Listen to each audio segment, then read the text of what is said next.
Hello, everyone. This is JVL here with my best friend, Sarah Longwell of the Bulwark. Guys, before we get started talking about Cracker Barrel and Donald Trump and this horrible, horrible timeline we're trapped in, do me a solid. Hit like, hit follow on the channel. We need you. It helps more than you can possibly imagine. All right, Sarah, while you were away, Cracker Barrel, the iconic store, as part of their big $700 million makeover as a chain, changed their logo, was met with some outrage. There was some stuff happening. The stock price dropped about 9%. Many people on the right became very snowflakey about it. Then eventually Donald Trump, our president, weighed in because we live in a constitutional republic in which all the decisions and power are located with a single person. And now they've switched. Cracker Barrel's going back to the old logo. Do you have thoughts on this? I mean, I guess so many things. I'd like to know what you think about Cracker Barrel. I'd like to know what you think about the two logos, but we'll get to that in a second. Let's start with the reversal by Cracker Barrel. Good, bad? Graphic design is your passion. It is. But sausage and gravy is my passion. And as a result, I'm from central Pennsylvania, right? I'm from Cracker Barrel country, but I'm more of a Bob Evans person. I think the food is better at Bob Evans personally. I think their sausage biscuits and gravy is better. But I like a Cracker Barrel. I've always liked a Cracker Barrel. I come from the kind of place where on a Sunday around 11 a.m., in the morning time, there's a line out the door at the local Cracker Barrel. And you got to hang out in the little market where they sell the candy while you wait, and like you sit in a rocking chair. That is the saddest thing I've ever heard. No, like a Cracker Barrel's nice. I love a Cracker Barrel. Here's the thing. I also don't like change. I think some of my conservatism, That's true. I hate it when Twitter has, changes its font. Anything time you change the things that I am used to, I'm going to find it sort of uncomfortable. I think that's some of my inherent conservatism. I like things to be the way that they were. If you asked me, did I prefer just aesthetically the old logo to the new logo? I would say yes. Also, I would say, do you care? Who cares? But apparently some people, it is a grave offense to their culture. This is one of those, it's sort of like the Bud Light thing. It becomes a cultural flashpoint for reasons that their C-suite could never have imagined. Because their CEO is a woman, it becomes a DEI issue. And as best I can tell, they, instead of, they have caved just to the blowback. Now, I do think the blowback is coming, though, from their people. I think the people who eat at Cracker Barrel and were mad about this are probably their customers. And so I don't think from a strategic corporate decision, it was necessarily the wrong move. It's sort of like when HBO spent all that money to move over to Max and everybody was like, well, why would you give up all that brand equity? And that is like a stupid decision. And so then they paid McKinsey another gajillion dollars and they were like, we're going back to HBO Max. And everybody's like, great. But I do think it's a little bit like that. They got backlash from their customer base. Okay. But the fact that every single one of these things has to become, this is one of the things that's interesting about it is when I say I didn't like the logo, I guess it could be a world in which this was like everybody thought the new logo kind of sucked relative to the old logo. And because we live in a world where everyone has to have an opinion, that was the dominant opinion. But the way that it got turned into a cultural flashpoint is bizarre because it didn't need to be. It's not like the left was out there being like, you must change the Cracker Barrel logo. That's the weirdness of it, right? It was a one-sided culture war. Yeah. And so this is, I guess this is I'll wait for you to put that down. I don't want you to spit it out all over your computer screen. Oh no, what are you going to say? I think Trump is right. Trump is right that they should change the logo back. Look, if your stock price drops by 10% because you changed your logo, then you should change your logo back. I'm sorry. That's just objective signal that it was the wrong call. And also, who cares? right? Bring the logo back. You can have a second logo, right? You can use the shield on travel cups with a better design, see if it catches on. Maybe a year and a half from now, that hated shield logo with the barrel will actually become sort of a hipster. Oh yeah, that's kind of the cool kid signal on Cracker Barrel, right?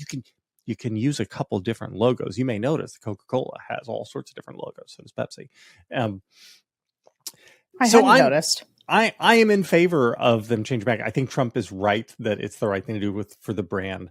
What I don't understand is how this is somehow part of woke culture war. I don't know. I mean, it seems to me like the right has decided that everything is political, and they are now like the PC police from the 1990s.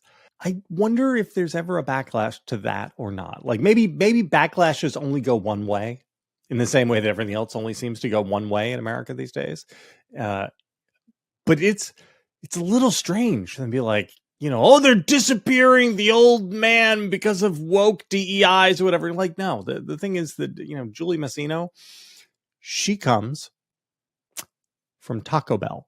Like this is, she spent most of her career. She clearly very smart. If you look at her CV, this woman has like risen through the ranks in retail. She understands retail and understands business, but she's coming from a world of Taco Bell where there just isn't a lot of brand equity in the logo and stuff like that. And so she missed this, and fine, fair enough, but like, nothing about this was woke or political or any of that. And it kind of makes my skin crawl watching this turn into a culture war instead of a logo war, right? It's like Gap. I don't know if you remember this. Gap did a bad logo redesign like 15 years ago. And I think it was 3 days. Like they scrapped the new logo after 3 days. So these things happen from time to time. But this has a political valence in a way that very few others did. And it's because in this America that we live in, everything is about the right asserting cultural dominance over anything and everything in the space. And the right wanted to assert cultural dominance that we get to say whether or not Cracker Barrel changes its logo. I'll be interested to watch what happens to their stock price. But I think that in today's world too, this little controversy, I don't think anybody had talked about a Cracker Barrel. Like the reason they were redoing their logo and their insides anyway is because they were thinking, boy, how do we remain a restaurant that matters in America when, people are sort of not coming here anymore. Like it's kind of a tired brand. Like they were doing a brand refresh because the brand was tired.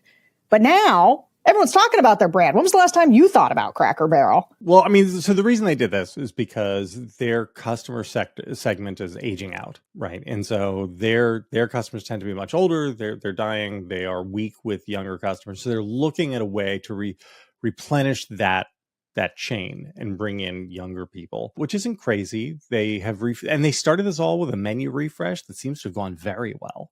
Their actual food and bev sales are up because their menu refresh has done pretty well. And honestly, if you look, I'm not a Cracker Barrel guy, but just looking at the menu items, I would say what they've done with the menu is attractive.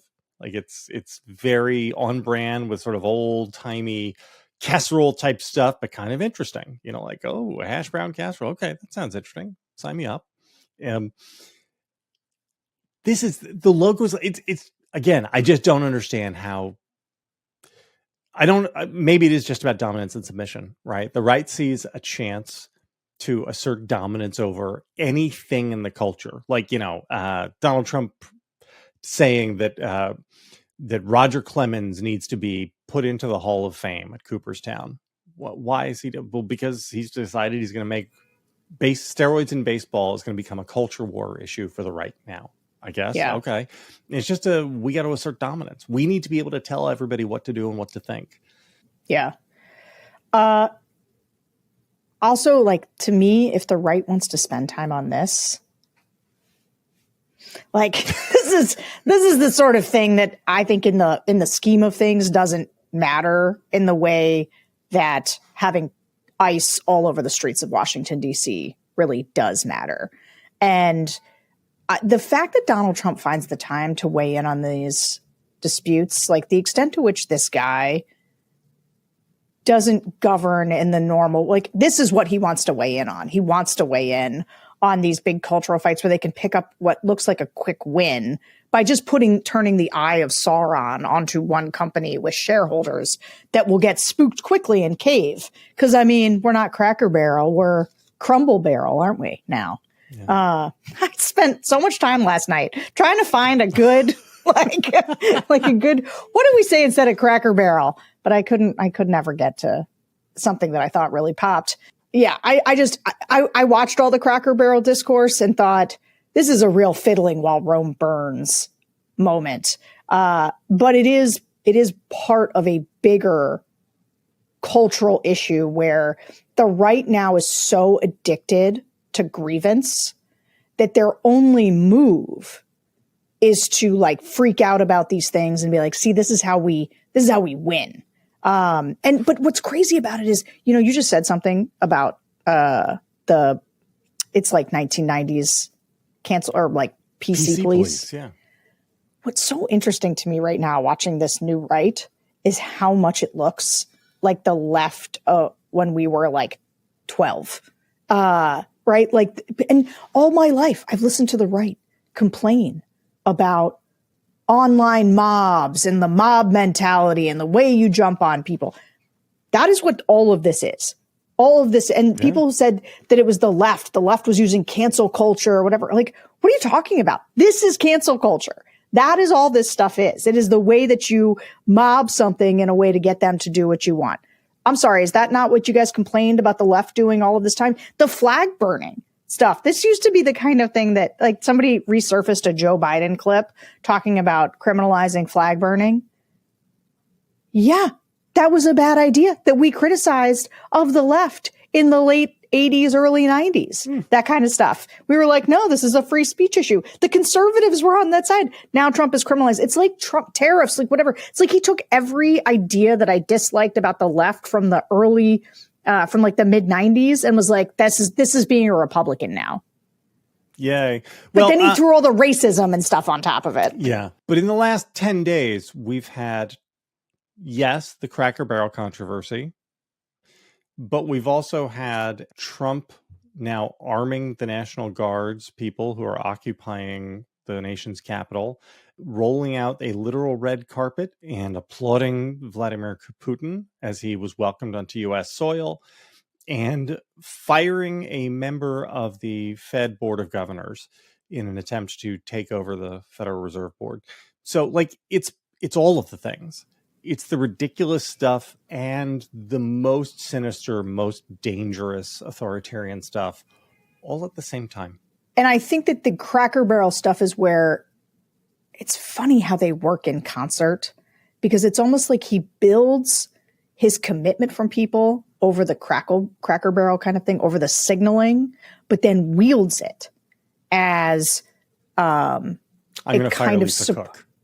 Yeah, right? Yeah. And it's a way that they can conjure a wave of support on one thing while the other thing then either goes sort of unnoticed, or you're able to kind of tag on the support for the cultural valence stuff into the serious authoritarian stuff. All right, I'm going to ask you a question now, but you're not going to respond to it. You're just going to sit on it and marinate on it, and we'll talk about it on Friday. Okay. Is a country in which a significant share of the population can be turned into a, like, oh yes, this is a woke war on Cracker Barrel, and so I will definitely support the removal of a member of the Federal Reserve Board. Is that country capable of self-rule in a liberal democratic way? Just something to think about. Just something to think about for you. We will discuss all of that on Friday when we get together in our secret show. Until then, good luck, America.